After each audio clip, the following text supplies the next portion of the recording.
this. Hey guys, I'm making this video in order for new players to know what to do in their first game. On this channel I will cover various strategies and mechanics of Gold Express, as well as personal opinions and update news on the game. I'm making this YouTube channel cause there's legit no one else making any guides on Gold Express, which makes me really sad cause I would have liked to know more about the game when I started playing. But since there's no one else, I'll just try to help you improve in your game as much as I can. Have fun watching. So the first thing you want to do is to click on the Discord icon on the bottom left corner, since this game is dead at the moment and you will need to ask others to play with you. So after you are invited to the official Discord server, you can just go in the looking for group chat and ask others to play with you. You can either play as Watcher or as an Extractor. These are the equivalent to the killer and the survivor from Dead by Daylight. This guide will focus on the Extractor, since this is probably the first role you're gonna pick up. If there are 4 Extractors and 1 Watcher in the queue, the game will take a moment to prepare a lobby and then put you in a loading screen. Here you can see who you're playing with and against, as well as their player level. The player on the bottom will always be the Watcher. After the loading screen has ended, you will enter the picking phase. Be aware that every character only can be played once, so you might not end up with the character you actually wanted to play. For your first match, I recommend you play the characters Shadow, Godfather, and Crow, since their abilities are pretty straightforward and easy to understand. After everyone has picked their character, you are able to choose your spawning position. Notice that the position you're spawning in will also spawn a data warehouse with you. A data warehouse is the equivalent to a generator from Dead by Daylight. So try to spawn as spread from each other as you can.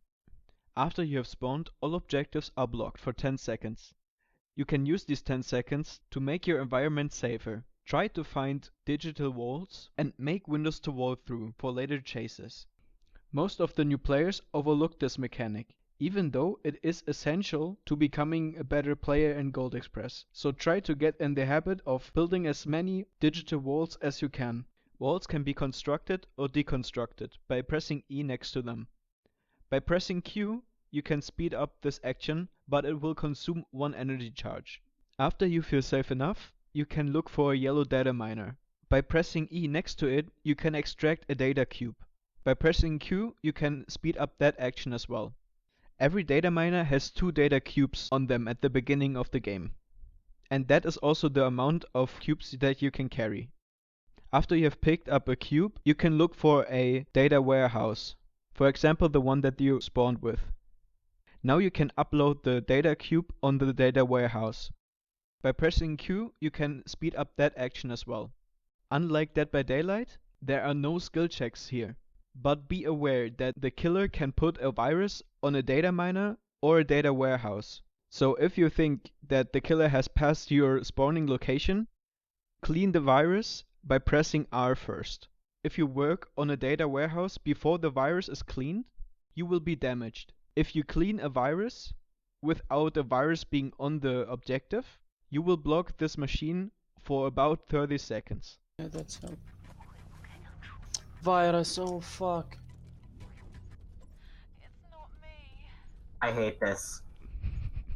This is bullying.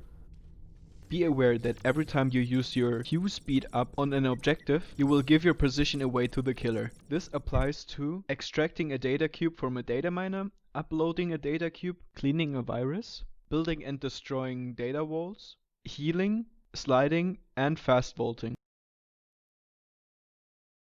For the Watcher, this is indicated by a red pulsating bubble that is also showing the distance to the target. I will play some Watcher gameplay in the background so you can see how it looks for the Watcher if someone is performing a fast action.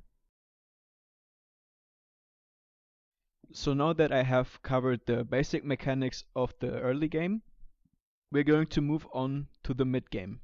The mid game mostly consists of uploading cubes or being chased by the killer. Since the killer wants to patrol the warehouses and stop them from progressing, you will end up in a chase eventually. You can tell that the killer is nearby by heavy footsteps, changing music, or the static appearing on your screen. If you end up in a chase, try to find digital walls or normally spawned windows or slide spots and vault them. Holding shift while vaulting over a window will perform a fast vault, which has a faster animation but will also give your position away to the killer. Be aware that a fast vault consumes 1 energy charge. Unlike Dead by Daylight, you can fast vault the window from any angle you approach on, but only for as long as you have energy charges left.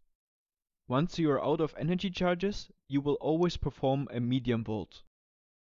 Being hit by the killer will drain your shield and remove some of your max HP.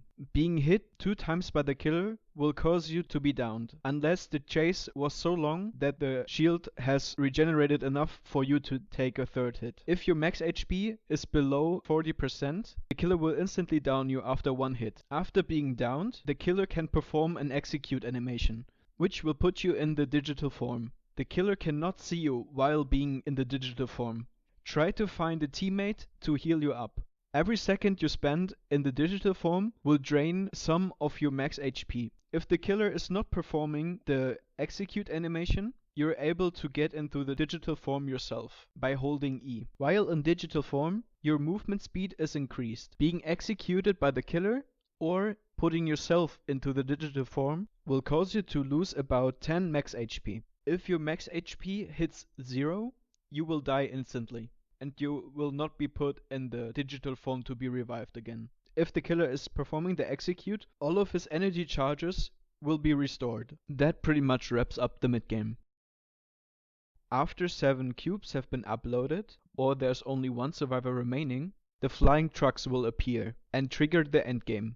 The extractors have 180 seconds to stand under the beam of the flying truck to get teleported onto the truck. Once the extractors are on the truck, all of their charges will be restored and they will be instantly healed.